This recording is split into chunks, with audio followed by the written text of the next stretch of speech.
folks, it's the Piston Fly here, hope you're well. Would you believe August has already gone? I'm recording this on September the 1st. I'm a little bit late perhaps with this month's bike news. Anyway, if you're interested on what's been going on in the world of motorcycles here in the UK for the month of August 2021, stick around and stay tuned.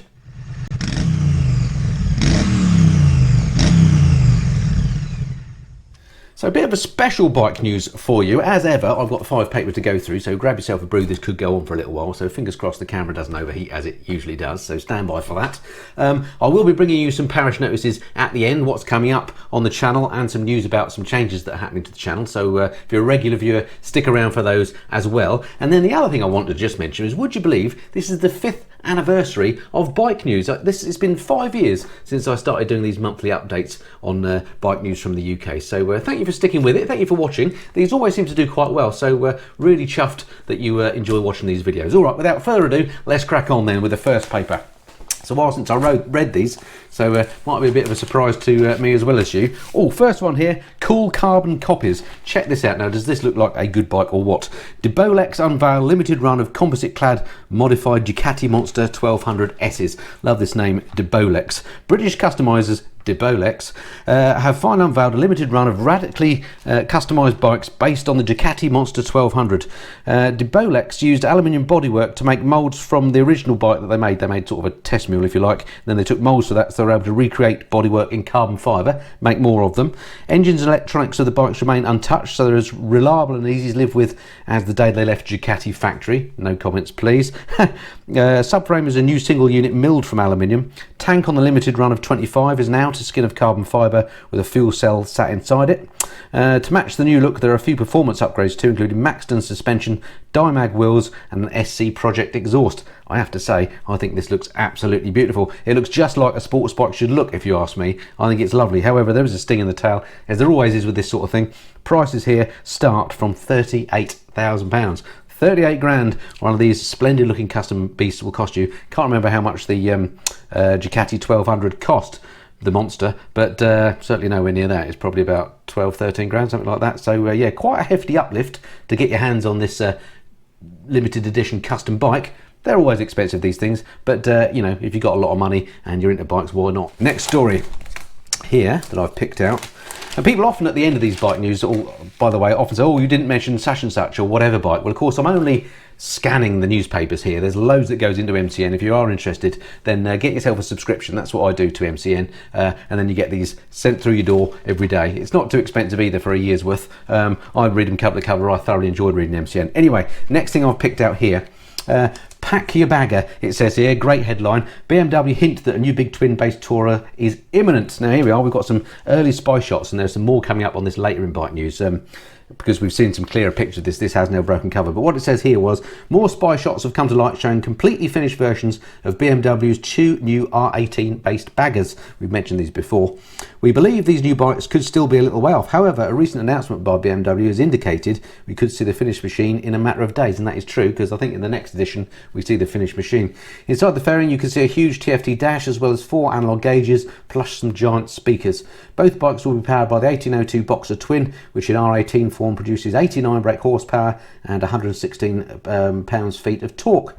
As for the price, don't expect much change from £24,000 for the bagger, £27,000 for the Transcontinental.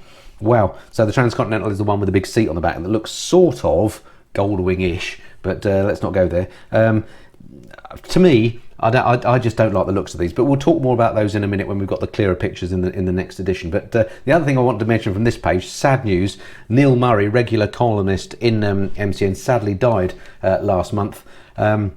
He was the guy that did the weekly update on what to buy in terms of second-hand bikes. Fascinating column that he used to write. I always used to enjoy it, and it was one of the columns that I always, went straight to in MCN. And also double whammy. I know he was a TMF viewer as well. He'd written to me a few times as well. So doubly sad to hear that Neil Murray has died. So yeah, shame that. Just thought I'd mention it in passing as I was a fan of Neil. All right, moving swiftly on. Indian summer. Can the updated, uprated Indian FTR S at last dethrone BMW's retro roadster, the RnineT? These are both great bikes. I haven't ridden an RnineT for a while. The RnineT, of course, comes in lots of different flavours. I actually personally prefer the original bike that came out probably, must be 5 years ago now since the original R9T broke cover. Lovely looking machine. One day I might own one because I just like them. Reason why I didn't get one instead of buying the Speed Twin that I eventually got is because I already had a Boxer engine motorcycle in my GS, so I didn't fancy two Boxer machines. But yeah, lovely bikes. Anyway, put it up against the Indian FTR S, the flat tracker, which I have also ridden. Again, a lovely bike. Bit of a strange comparison, not necessarily one that I would have drawn, but nonetheless, I suppose when you think about it, they're both sort of retro-esque machines. What have MCN said in terms of their conclusions? They've given them both 4 stars, and Phil West here has said the R9T is a great bike, but it's been a great bike for quite a long time now, and that's starting to show. The Indian's not as proven as the BMW, but it's offered with a 5-year warranty, is better dynamically, and maybe stands out in a crowd. Maybe it's time to dare to be different.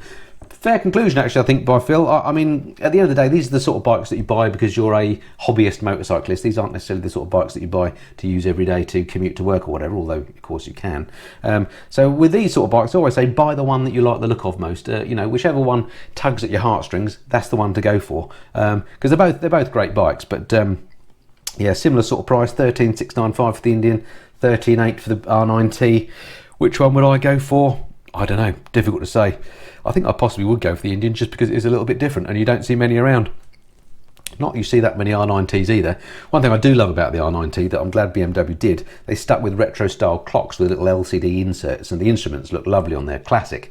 Whereas on the Indian it's got a touchscreen LCD number, and I just found it a little bit fiddly to use. And again, on these retro style bikes, I just don't think touchscreens and things really have any place. So for me, I like the idea of the Indian. But I also think maybe the BMW has kind of realised the idea better. But for exclusivity, no doubt you don't see as many Indians. I don't know, up to you. Which do you prefer? Let me know in the comments below. All right, so that was a quick read through the first paper. We've got 5 to go through, as I say. So just skimming the surface. First story in the second paper. Bagger is better. Here we go. Broken cover. So we've got clear pictures now of the new Bagger R18 based bikes from BMW. I have to say, for me, I did like the R18. It was a beautiful thing to look at. It wasn't, now I've had the chance to ride a few Harley-Davidsons, I think, you know, if I was in the market for this sort of thing, I would go for the Harley. It's a bit like, you know, whenever a motorcycle gets the, you know, is the market leader. So, for example, in BMW's case, let's say the GS is an off-roader. It's very difficult for other manufacturers to muscle in on that marketplace. You know, I would always have a GS personally over the other pretenders to that ground because the GS was the original and in my mind is still the best. So I think in the case of these big cruisers, if you're going to want a classic cruiser, then let's face it, Harley are the people that do them. You may disagree with me. I know there's Harley's very much split opinion, but what do you make of these? Obviously they're aimed at the US market. They don't do anything for me. I have to say the original R18 wasn't that nice to ride. It was okay, but as I say, I prefer riding the few Harleys that I've ridden. And once you start adding these batwing fairings, I just think they start to look a bit ridiculous.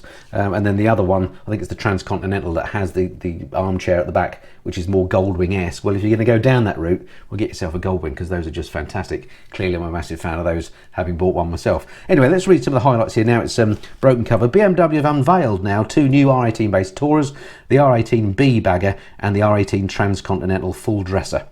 The fuel tank has grown on both models from 18 litres to 24, so that's going to make them much better for a touring proposition. Range will be well in excess of 200 miles, so that's excellent. I mean, that's something that often companies don't, you know, they come up with these touring bikes and don't put big tanks on, but in this case, BMW have not done that. Transcontinental gets a huge seat, which is heated as standard. Like the sound of that. Both bikes come with 27-litre panniers or bags either side, but the Transcontinental adds the 48-litre top box. So yeah, it looks like there's plenty of storage on that one. If you are going to go 2 up, then that's probably the one to go for. Both bikes come with cruise control as standard, and it's possible to add active cruise control as well if you fancy that bit of new tech. The Bagger weighs 398 kilograms, while the Transcontinental is a mind-boggling 427. Wow. Now that sounds like a lot of weight, and they are undoubtedly heavy, nearly half a tonne without anyone on it for the Transcontinental. Bear in mind, once you get these things moving, they don't feel so weighty, and being boxer engined, most of that weight is down low. That said, it's still a lot of weight. You know, you've got to take that into account. So I think what I'm saying is they won't feel as heavy as it sounds on paper, but they are still heavy bikes, of course. What else to say? British dealers should be in British dealers by September, with the R18 Bagger starting at 21,500 and the Transcontinental 23,300. That's starting at, so in typical BMW fashion, I imagine by the time you spec them up with the things you want, you could add a couple of grand to those. So yeah, expensive machines. If you're British, Would you fancy having one of these? And similarly, if you're an American or maybe an Australian or European, where perhaps things like Harleys are more popular, do these appeal to you? Be interested to know. I don't know, it seems like BMW are putting a lot of money and a lot of eggs in this R18 basket. Let's hope it pays off for them. I'm not so sure. Okay, next, Aprilia's Adventurer, Italian brand, muscle in on mid-size adventure bike category with a new Tuareg. At least I think that's how it's pronounced. So this is a sort of a Dakar-esque type bike. Reminds me a bit of the Tenere 700, which has done so well for Yamaha. What have I highlighted here? Aprilia have finally revealed their upcoming Tuareg 660, set to take on Yamaha's twin Tenere 700. As I mentioned, the lightweight machine weighs in at just 187 kilograms dry, which is great for an adventure bike. Powered by a detuned version of the 659cc parallel twin found in the Tuono 660 and RS 660 sports bike. So again, like so many other manufacturers, Aprilia are taking an engine that they've developed and getting the most out of that investment in that development and putting it in different styles of bike. I'm all for that, great idea. Peak power 78.9 brake horsepower. 4 riding modes, including a customisable road and off-road setting, 18-litre fuel tank, which should be sufficient for big miles between fill-ups, sounds pretty good. Seat height of under 860 millimetres, so 15 mil lower than the Tenere. It says here they're expecting to see the Tuareg at around 9,999, but prices haven't been announced yet. What do you make of it? I'm sure it's a great bike. I personally just don't like this Dakar-esque look on these machines. They're done like that because of road maps and things, or you know, those things, the nav systems that you get. Road maps, what are they called? Road, you know, the things I mean that you have on the Dakar bikes. So they have this upward facing front on these Dakar-esque bikes that for me just doesn't look very good. I understand why you do need them.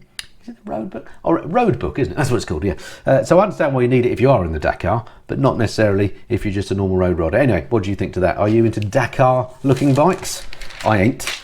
Right, SP version of the Streetfighter is in the works. This is going to be an amazing bike. I rode the Ducati Streetfighter last year, I think it was.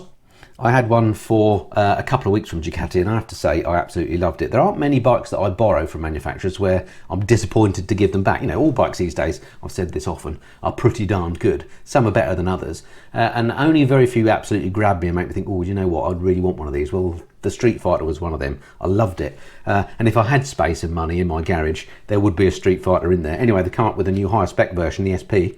It says here, Ducati are working on an SP version of the Streetfighter V4, same power figure as the current model, 202 brake horsepower, hopefully that's enough for you. We can expect carbon fibre wheels, uprated braking thanks to Stylema R calipers, and an MCS master cylinder dry clutch conversion for that classic Ducati rattle, if that's your thing. Also likely to be other touches, mudguards made from carbon fibre, flashy SP paint job. We would place a bet on Ducati releasing it in their own schedule, but likely around the end of October, and they're expecting a price tag hovering around £27,000. So wow, again, very expensive bike that's going to be. Something a bit exotic though. There's something about Ducatis that I love. I don't think I've ridden any except maybe bar one, which hasn't made me feel great. I do love a Ducati, and I do love that Streetfighter. The SP is going to be an awesome bike. Crikey, I haven't got 27 grand knocking about though, so forget it for now. Moving on. New Brixton 1200 to rival Bonneville. Now, I don't know why I've missed this manufacturer in the past. This is an incredible looking bike. It looks, if you're into retro bikes, and I very definitely am, this looks to be a beautiful machine. Let me read you what it says here. Patents revealed Chinese-Austrian retro brand is going large.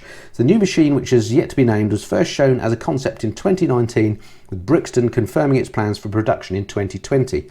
The bike is believed to use a bespoke 1200cc engine, has a tubular steel frame. Unlike most Chinese bikes, the European design Brixton shows plenty of neat detailing. The firm's X-shaped logo appears on the filler cap and is moulded into the foot peg rubbers. Brixton names also cast into the engine covers. Brixton's Chinese manufacturers means it's likely to be significantly cheaper than a Triumph. It's gearing for a late 2021 unveiling. The engine is similar to the Bonneville's design. The fuel injection parts are hidden behind some panels. The exhaust downpipes are designed to give the impression that they feed straight through into the end cans, exactly the same as what the Triumph did with the Bonneville. Very neat touch.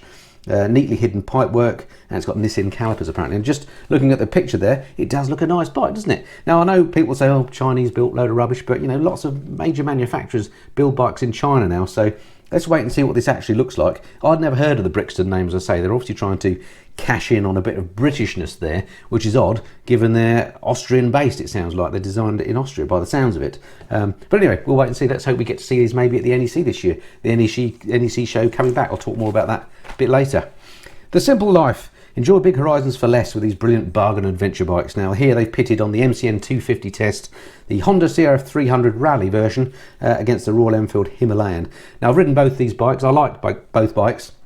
I used to be a Honda CRF 250L owner, the 300 being a sort of an updated version of that, and the Rally being that bike on steroids in that it's got a little screen that makes it look a bit like Lord Buckethead.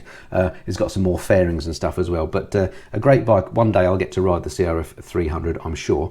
By the way, lots of people asked me after my little garage tour video, if you haven't seen that, go back and have a watch. Seems to have gone down quite well. What had happened to my Honda CRF 250L? Maybe I failed to mention, but I did sell it a few months back, probably about 8 months ago, something like that now. I sold it really to make room to fit the Goldwing in. I'd exhausted all the local green lanes around here. Plus, again, I've mentioned before, sob story, I've got arthritis in my shoulders, and I think my going off-road days are kind of behind me because it absolutely kills me whenever I go off-road on a bike. I'm probably doing it wrong, but I have got bad shoulders. So the CRF reluctantly went to make way for the Goldwing, so that's why you didn't see it on the garage tour video. Anyway, back to this review. What was their verdict pitting up the CRF against the Himalayan? I must say I prefer the CRF in huge dollops. The Himalayan, great for the money. It's 4,599. The CRF 6,039. So CRF 1,400 quid more. So significantly more in a bike of this class. But I just found the Himalayan a bit too. It's very rugged, but just a bit too basic for my liking. Whereas the CRF just is light, feels good. Ask Norley, Itchy Boots, she'll tell you what she thinks. Well, she may not because she's very busy, but she's ridden lots of Himalayans and is now on a CRF going across Africa. One day I must ask her how she compares the two. Anyway, as far as John Urry, the tester, this is what he said. Honda have created a bike that's perfect for exploring the UK's green lanes, and road miles can now be tackled with ease. Could you do the same on the Enfield? Not quite so effectively, apparently. If speed isn't a priority and you aren't too fussed about trail riding, it makes for a characterful, enjoyable ride. But at a little over 4,500, it's hard to moan too much. So basically, he's saying the CRF is better, but the... I didn't get that. Could you try again? If you've got one of these Apple Watches, they occasionally chip in. It's very annoying. But he's saying that the Himalayan is excellent value, which I agree with. Himalayan, they gave 3 out of 5.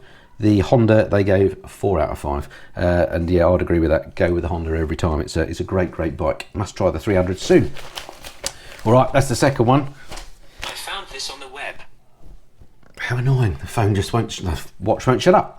Right, next one, Ciao Vale. Now, I don't often mention MotoGP or racing here on the channel because I'm not a massive fan of bike racing. I do like a bit of road racing, and I used to follow MotoGP, but once Dorna bought the rights and it went off of mainstream TV, I stopped following.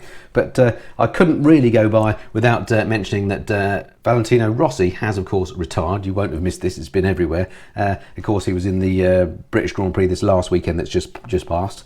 Doing his farewell there. So yeah, sort of an end of an era. The greatest of all time, many people call him, don't they? Won't be riding again in next year's MotoGP, which is a bit of a shame. But things move on. New riders come up all the time, don't they? Anyway, good luck to him, whatever he does next. Right, bike touring back on the menu. The government have announced that people who have received both doses of coronavirus vaccine will no longer have to quarantine on return from France, which reopens easy access to much of Europe for bikers. So that's what their story says. And that is, on the surface of it, great news, isn't it? But I don't know about you, but I have been double jabbed, so that's great. And it's all very well that we now don't have to quarantine when we come back from countries on the amber or green list. Brilliant. But we still have to have these PCR tests, don't we? Which are quite expensive. At least £60 for everybody that comes back. And I just don't think the government have done a great job in kind of explaining how you go about getting those tests when you come back. And that's what stops me going abroad. I used to love going abroad and was lucky enough to go abroad quite a lot. And as soon as I can get my head around it, I will go again. But at the moment, when you come back from France or Spain, where do you get these tests? How do you have them on day 2 when you get back? Do you have to order them before you go? How does all that work? It's just all too complicated as far as I'm concerned. So for the moment, I ain't going anywhere, but I must work that out. So if you've been abroad recently, was it hard? Where did you get your tests? How much did it cost you? Am I making a mountain out of a molehill here? Should we be back on our bikes exploring Europe? Let me know in the comments below. I'd be most interested to hear. All right, next up, Honda's collision avoidance. This is an interesting article. It's all about new tech. It says here, Honda will strive for zero traffic collision fatalities involving Honda motorcycles and automobiles globally by 2050. At least that's what their CEO said, or Toshiro Mibe, I think that's how you pronounce it, said. So they want no one to have accidents in their cars. That's great. So they're going to introduce lots of technology. The major challenge we will face is how to eliminate motorcycle collision fatalities, especially in emerging countries. Yeah, that seems like a bit of a challenge, having ridden in one or two. The first step will focus on cars. Beyond that, the goal means applying the same sort of technology to bikes, including not only radar and camera systems, but steering assistance. Honda have filed patent applications for a self-steering bike, for example. Incredible. So mechanical elements of the technology are already there apparently, and even balancing when stationary by moving the bars like a trails rider is possible. What do you make of all this? Now, you know, it's laudable, isn't it, to not have any accidents involving Honda vehicles. Can't disagree with that. But is this just technology going too far? I mean, if you start getting on a bike that balances itself and steers itself, as far as I'm concerned, all the fun's gone out of it. So if you just use them as a form of transport, maybe. But if you're an enthusiast, like you and I probably are, I certainly am, then nah, not for me. So is this just technology gone too far? In the main, the more and more I ride bikes, the more I ride new bikes in particular, the more I'm kind of turning against technology. I'm just turning a bit of an old dinosaur. Maybe I'm just turning into an old git, I don't know. But I'm finding less is more often. And the more I see, I was out today, for example, and somebody on an oldish Yamaha R1 went by, I don't know what year, probably 15 years old, something like that, with a single headlight. It sounded great and he looked like he was having a lot of fun. I thought, you know what, that's what biking's all about. I'm seriously tempted to get into some older bikes. Where do you stand on that? Am I just a dinosaur? Right, what does it say here? KTM's Racer for the Street, new RC390 channels Austrian firm's efforts in MotoGP. Here you are, new KTM sports bike. What do you make of this? Now, I love a KTM. They are great bikes, but for me, KTM are all about off-road. And as I mentioned earlier, that's possibly something I ain't going to be doing too much of in the future. But what is it with the designer KTMs? They just can't do something that looks nice, can they? Look at this. This, to me, looks horrible. It's all angular, and it's not a bike that makes me feel like I want to rush out and buy it. If you look at, I don't know, the new Honda Fireblade, or indeed a Yamaha R1 or a Panigale, of course. Those are bikes that you look at, or of course the BMW S1000R is beautiful to look at as well. Now I know this isn't a litre bike, but the looks of it, I mean, if you look at the Aprilia RS660 for example, that's a beautiful looking bike. This thing is just horrible. What are KTM doing? Anyway, is it just me, or do you think that KTMs look good? Let me know. Anyway, highlights here. We've known since 2020 that KTM were working on a high-tech new RC390, but now we've had our best glimpse yet of what the finished bike will look like. First leaked online by an Indian blogger, the photos have all the hallmarks of KTM's official website image. Visually, the bike has been completely refreshed, large new LED lights, fairing gets new lines. Behind the fairing is a raft of new electronics, terrific, which is where the big changes come. A new TFT dash, etc., more performance updates, new suspension. Possible the engine has also had a mild update to maintain Euro 5 compatibility. There we go, new KTM racing bike coming along if you're interested. Not for me, thanks very much. Sorry KTM. Right, bob a job. Take it easy this summer with a pure and simple cutback cruiser. Pitting here the Honda CMX1100 Rebel with the Triumph Bonneville bobber. Now these bikes, I haven't ridden the CMX1100 Rebel, and a lot of people have asked me if I'm going to, and I have to say probably not, mainly because I just, again, this is a bike I don't like the looks of personally. The Triumph bobber I quite liked riding, although I must admit, out of that sort of style of bikes, I preferred the Speedmaster, and I'm talking to Triumph at the moment about whether I can borrow the new Speedmaster, because I'd love to get myself reacquainted with it. I just think the Speedmaster is the nicest of them, rather than the bobber itself. But the bobber itself has some appeal, certainly more than the CMX1100 to me. The Triumph bobber, 12,200. The Honda Rebel, 9,899, so quite a bit cheaper. What the verdict that MCN have come up with? Here we go, they've given the Triumph 4 out of 5, the Honda 3 out of 5.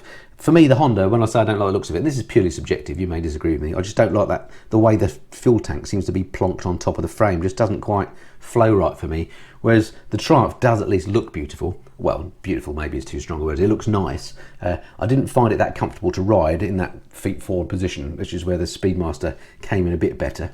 Although looking at it here, maybe there's a mid-pegs option as well. Not sure. Anyway, let's see what the summary was from John Urry. The bobber is a clear winner, that's the Triumph. The parallel twin is a peach that thumps and pops to deliver a riding experience that is packed by stunning looks and a surprisingly agile chassis. The Rebel, in contrast, lacks any kind of emotional connection due to its motor being too smooth and refined. It's surprisingly fast and has a bargain price, but the riding position is agony on the lower back. Oh dear.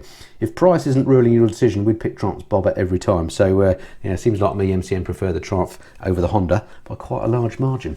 Right, last story in here. A Sportster in name only. Oh, here we go. This is the new Harley-Davidson Sportster S that's been revealed. There was lots on social media about this over the last month. It's caused a bit of a stir amongst Harley aficionados because, of course, this has got the new engine in it, which I can't remember what they're calling it now. It's called something interesting. Can't remember what it's called. Evolution, Revolution. It's called a Revolution, isn't it? Revolution Max 1250T, that's it. Crucially, it's not the air-cooled thumper that the original Sportster had. The Sportster being the mainstay of the Harley range, you know, since 1950 something probably. This one's brought it bang up to date. So this is interesting. I suspect this will now make the Sportster appeal to more general riders, but perhaps less of the Harley aficionados. Maybe that's a move that Harley have done specifically to try and widen their appeal, to widen their audience. I don't know. I haven't ridden the old Sportster. I haven't ridden the new one either. I suspect I'd quite like the new one. This is a bike that I suspect would go up against things like the Indian FTR that we talked about earlier on in bike news. It looks sort of similar. I'm really thrilled to say I've now got a sort of working relationship with Harley-Davidson UK. They are providing bikes. I've got one at the moment, in fact. So they are providing bikes to me to borrow. I'm hopeful that I'll get to try the new Sportster S in due course, and if I do, of course, I shall be bringing you some videos. Alrighty, there we go. That's it for that paper. How many more have we got to go? 2 more to go. You still with me? Don't forget, we've got a bit of parish notices to go through at the end of this, so stick around. Right, next up, first story in this paper. Races on to win over Isle of Wight residents. Oh yeah, do you remember this? Just before the whole COVID thing struck off, we got news, didn't we, of the Isle of Wight road races that was going to happen. It was going to be like an Isle of Man TT type thing, but in the southern part of the Isle of Wight. Sounded brilliant, and there's always a bit of scepticism when these new road races are announced and people say, oh, it's not going to happen. Well, of course, COVID happened and it put the kibosh in it, but it turns out the organisers still very much want this to come back. So the organisers of the Isle of Wight road races have moved to address the concerns of local residents after a local parish councillor claimed the organisers had taken a lackadaisical approach to communications. Oh dear. The plan is for a 12.4 mile course, and it's being organised by 2-time British touring car champion James Kay, as well as Lizzie and Rob DeBank, who are best known for organising the music festival Bestival. So these are people that know what they're doing in terms of organising large events. There are other well-known names involved, including Gary Thompson, clerk of the course for the Isle of Man TT, so he clearly has got some knowledge about this stuff, and they're all helping to prepare a suitable track for the race.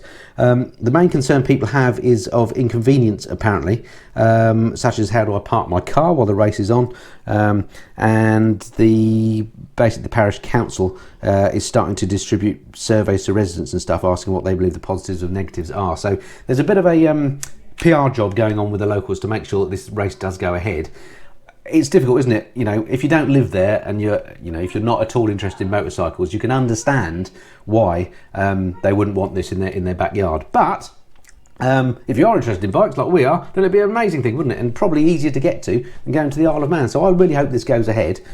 So best of luck to them. Let's hope that southern bit of the Isle of Wight actually isn't that populated, if I remember rightly. So hopefully they won't get too many complaints. But fingers crossed that does go ahead, because I shall definitely be there if that's the case. All right, moving on. Oh, this is something lovely. Z goes extra retro. New Z900 RS with Öhlins and 70s tribute paint. This is a beautiful bike. I loved the original Z900 RS when I rode it a couple of years back now. Unfortunately, I've not rode one since. I don't really have any working relationship with Kawasaki UK, alas, because I would love to have a go on this one. New paint schemes come out and a few upgrades as well. It says here, Kawasaki are gunning for the retro bike top spot after revealing a new Z900 RS SE model featuring beefier suspension components, uprated brakes and a striking yellow ball 1970s tribute paint job. Set to be priced at $12,499 and expected in dealers between January and February 2022. Looks lovely, this, doesn't it? I absolutely hope I can get a go on one. I think this paint job looks absolutely beautiful. Anything with gold wheels usually is a winner as far as I'm concerned. So yeah, really looking forward to somehow blagging a go on one of them. I guess I'm going to have to sweet talk a dealer somewhere and see if I can get a go on the new Z900 RS when it's available. Lovely looking thing. The 4-cylinder engine on it just makes it so smooth to ride. Although it looks totally retro, it comes across as a totally modern bike when you're riding it. Right, little break there, sorry about that. Turns out window cleaner has just turned up, so I've got a man bashing around on the windows outside there. Sorry if you hear that in the background. Right, next story here. The future of motorcycle parking. Smart docking stations to include charging and kit locker. Check these out. Bikers Guardian have come up with a docking station design that allows you to lock the front wheel of your bike in place while denying thieves access to your front spindle. Good idea. What's more, the unit can act as a charging station for electric bikes and contains a secure climate-controlled locker for your bike kit. What a great idea. Initially, you think, and it does look great, so you can park your bike in cities and keep your kit so you don't have to carry it around with you. Brilliant. Whilst it seems a great idea, I do wonder how they're going to be paid for. Can you imagine your local council prioritising spend on producing these things? I think it might be some sort of Kickstarter campaign, I'm not sure, but I can't see how they're going to get the money together to get these up. I think this is definitely one of these wish list items. It sounds great on paper, but can't imagine it happening. What do you think? Wouldn't that be good? Right. What have we got now? Oh yeah, I mentioned Motorcycle Live going live at the NEC. Motorcycle Live will return this December for 9 days at Birmingham's NEC. It used to be in November, didn't it? Saturday, December the 4th to Sunday, December the 12th are the dates you need in your diary. Tickets are on sale now, apparently with adults costing £19.50. I'm definitely going to be at Motorcycle Live once again. I'm hoping to be on there for maybe a few days. I'm definitely going to be there on Saturday the 4th. I'll be on the Image 4 security stand. Those are the guys that sponsor the channel very kindly. Those are the ones that make the Guardsman Garage door barrier. I should be on their stand. I think it's in the afternoon of this Saturday, but I'll let you know nearer the time. So if you plan to go on the Saturday and I'll see you there. It'd be lovely to see you. All right, final story in this edition of the paper. Iron Fist in a velvet glove. This is MV Agusta's new Dragster 800 RR SCS. For 2021, the Dragster 800 RR looks as bonkers as ever. It gets a bundle of small mechanical and electronic refinements that significantly improve the way it rides. There are currently 4 models in the Dragster 800 lineup. The base 13,420 Rosso, the full spec 17,510 RR, and now the limited edition 20,240 800 RC SCS, which is the bike we see here. I mean, it is no doubt a bit of exotica. There's something, you know, very intriguing, isn't there, about an MV Agusta? I love the idea of them, but this one, I just wonder, has it gone a bit over the top with bling? It does look lovely, I think, but then when you look at the detail, I wonder whether they're just trying a bit too hard. It looks a bit like they've thrown all the bling at it and it's kind of stuck. What do you think? Have they gone overboard with this, or is this something that would appeal to you? You don't see it, you see very few of them on the road, do you? In fact, I don't know if I've ever seen an 800 RR on the road. I did ride one once, and I have to say, compared to my old street triple, I wasn't that impressed, but it might have just been that particular bike. I don't know, it wasn't a new one, it was a used one. Anyway, interested to hear what you think of this. It's always good to see manufacturers trying something different. I just think they might have overblinged this, and at 20,000 quid, maybe a bit too expensive as well, I don't know. Alrighty, that's it for that one. One more paper before we get to Parish Notices. Trident engine for new Tiger. So this is the new Tiger Sport 660. I did a little sort of a reveal video of this a couple of weeks back. You may have seen that one. So in a surprise announcement, Triumph have unveiled a brand new sports tourer based on the popular Trident 660 platform. The Tiger Sport 660 is poised to take on the Tracer 7 for the middleweight sports tourer crown. The engine appears visually identical, so we'd expect near identical performance of 80 brake horsepower. We'd expect it to have the gearing change to give it slightly longer legs in the top ratios. The biggest change over the Trident is the addition of a fairing and tall screen. We're also expecting Tiger Sport 660 to bring across all the electronics to the Trident, including ride-by-wire throttle, riding modes, traction control, ABS and optional smartphone connectivity. Big deal. We'd expect the Tiger Sport 660 to come in around 8795. So if you fancy a bike that's comfortable, sort of sports tourer, not too big and heavy, you've no intention of going off-road, this could be something to consider. To my eyes, it's difficult to see because they've obviously got a sort of a disguisey type paint scheme on it at the moment, which is difficult to see the lines, but it looks nice to me. I think this could be a cracking bike. Makes more and more sense to me, this size bike. I've ridden a few in this category, things like the Tracer 900, things like the BMW, can't remember what it's called now, but they've got that similar bike, and the XR 900 or 900 XR, similar looking bike as well. Be great to see what sort of paint schemes they do come out with. One of my criticisms of Triumph is that they're never very exciting on the paint schemes. Let's hope they bring this one out in some reds and yellows and purples, and maybe some gold wheels. That would be good. But yeah, looking forward to seeing what this comes out like. Triumph, as ever, knocking new bikes out at a fair old rate. So we'll see how that one develops. Next up, Triumph gets set to get sporty. Now, I've just mentioned that Triumph and Noggin Bikes at a fair old rate. Check this out. Here we are. This is the new Speed Triple 1200 RR. So we've already saw the new Speed Triple last year. Lovely bike, really nice. Well, now they've come up with this teaser where we can see it with sort of a bikini fairing on it, and I have to say, it looks really nice, doesn't it? I've seen some other pictures of this where people have turned the contrast up so you can see the whole outline of the bike. Worth checking those out if you're interested, because it does look quite nice actually. We'll get more details on this soon, I'm sure, and I look forward to seeing what the final thing looks like. But what MCN have said here, if Triumph have teased us a new fair Speed Triple concept called the Speed Triple 1200 RR. The machine appears to be based on the Speed Triple 1200 RS. Although the rider sports are crouched in the photos, the bars don't appear to be too extreme, implying this would be more of a road-focused sports machine, which works for me. If this means you can have, you know, all the lovely looks of a sports machine, but actually the comfort of less so, then that would be great, wouldn't it? I think that one really could fly off the shelf, so really looking forward to what Triumph do with that one. And again, hopefully we can get a go on it. Right, last story before we get to Parish Notices. How are we doing with the camera? Not overheating yet, that's good. Time, we'll be going for over half an hour. Naked attraction. Can the Tuono V4 keep ahead of BMW's all-new S1000R? I haven't ridden the new S1000R, I rode the old one. Lovely bike. For me, it's a bit, you know, it did that thing that BMWs often do. It's a bit too perfect, almost clinical in fact. Incredibly fast bike, and apologies by the way for the background noise. It's the window cleaner doing his thing. Yeah, a bit too clinical for me, lacking in character, and therefore didn't light my fire too much. The Tuono, on the other hand, does have a bit more character with that V4 engine. So for me, without having ridden the latest versions of each bike but having ridden the older ones, I know which I'd rather have, and that would be the Tuono. It is £1,000 more, but I think, you know, it's worth it. What have MCN said on their verdict? They have said, the S1000R's slick quick shifter, sheer composure and easy manners also help make it truly versatile, but the R also only truly excites when extra modes, ESA and maybe an Acura is bolted on, and even then it's arguably too slick and sensible to elicit genuine super naked buzz. So yeah, he's kind of backing up a bit what I said about it being a bit too perfect. The Tuono, meanwhile, even in this base practical form, starkly reminds what a true super naked can be. Yeah, I would agree with that. They've given the S1000R 4 out of 5 and the Tuono V4 5 out of 5. And I mentioned earlier, didn't I, that if I had space and money, I'd have a Streetfighter V4 in my garage. I must say the next bike on that list would probably be the Tuono. I love that. I need to get to know them a bit more. But yeah, so there we go. So that's that. So that's it for the papers. As ever, I promised you a bit of Parish Notices. I'm just going to have a swig of my drink. I'm going to turn the camera off for a couple of moments to let it cool down a bit, and I'll speak to you in a sec.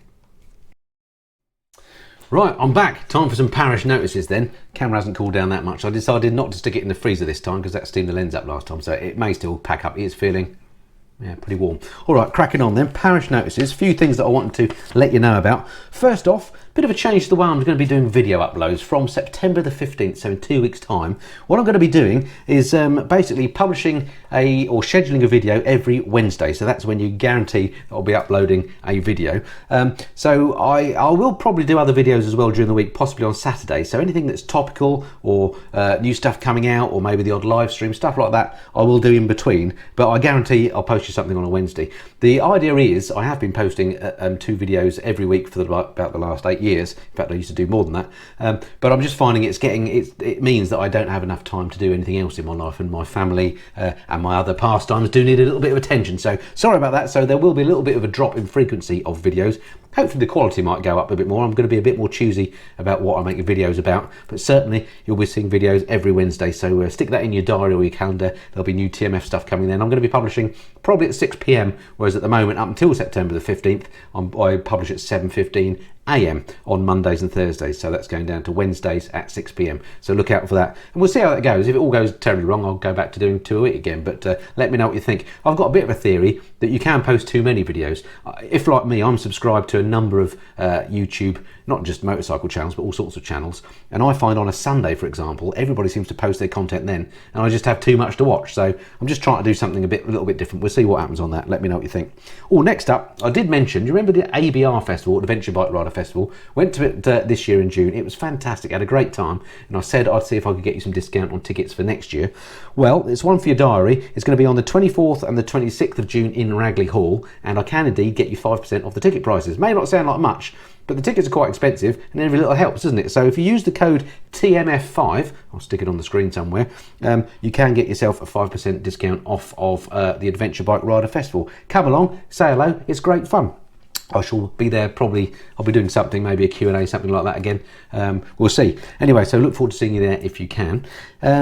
Quick word on some videos that are coming up then, scheduled then for the next few weeks. On Monday, I've got a review of the Triumph Daytona Moto 2 Special Edition. This is the bike that I rode up the hill at the Goodwood Festival of Speed, and I sort of half jokingly said after I'd ridden that to the Triumph guys, or I'd love to, or you need to lend that to me because it's great, something worse. I was a bit cheeky. But actually, the day after, they came through and they said, would you like to borrow it? And they did send it up to me for a couple of weeks that have just finished, so that's been brilliant. So that's coming up on Monday.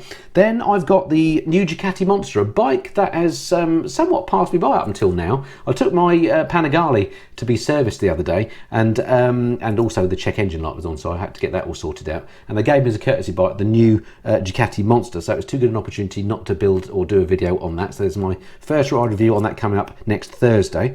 Then the lessons learned in-depth review of the Honda PCX 125, the little scooter that I rode back in the summer. That's coming up. Another Harley-Davidson coming for you, the Softail Standard, which I thought was the best Harley I've yet ridden at the time. It was just a really nice bike handling wise for a Harley Davidson, so that one's coming up as well. If you're a Harley fan, look out for that, see if you agree or disagree with me. The Harley stuff always splits opinions, so you know, be nice is all I would say. Next up, Tiger 850 Sports, my sort of summing up video, that's coming up as well. And then one for your diary, next bike news like this, 29th of September at 6 p.m. on the new publishing schedule, should be coming up. As ever, thank you very much to my patrons and members for your continued support. I couldn't do this without you, so thank you for keep watching. It's always very humbling that you continue to watch and support the channel, so thank you for that. And on the same vein, my sponsors, I'm always on the lookout for new sponsors, but the current batch I've had for some time, so it's Light Lock, the guys that make the very portable security lock. Thank you to you guys for sticking with the channel. I've got links below to their locks. If you're interested in something to take on tour, then do check out the Light Locks. Monimoto, they're the guys that make the self-contained tracker for your motorcycle. They're battery powered, so it doesn't drain your battery. That's what I like about them, and they're very cheap to run. So, and you can move them from bike to bike as well. So check out Monimoto. Again, link below if you're interested in that. Image 4 Security, you see their logos at the start and end of my videos. You may not be aware, they're the people that make the Guardsman Garage door barrier that I have. You see that on some of my videos. They're the guys whose stand I'm going to be on at Motorcycle Live come December. So Image 4 Security, thanks to you guys for sticking with me too.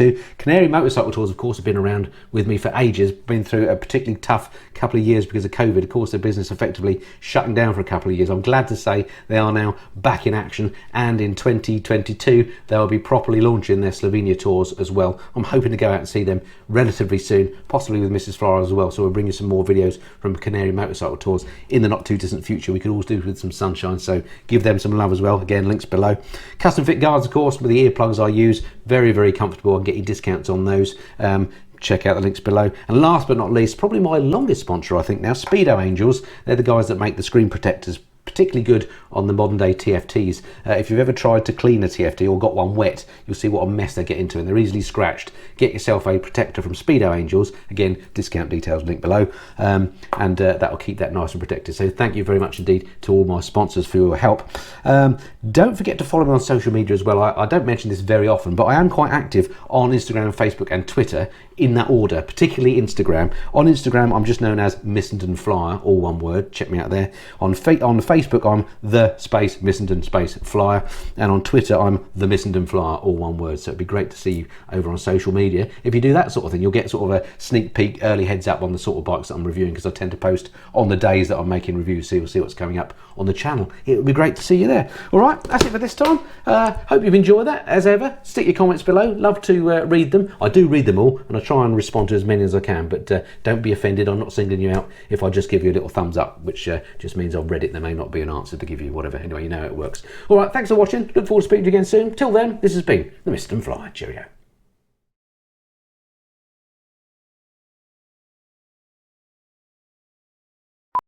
Valentino Rossi has, of course, Valentino Rossi. Should we do that again?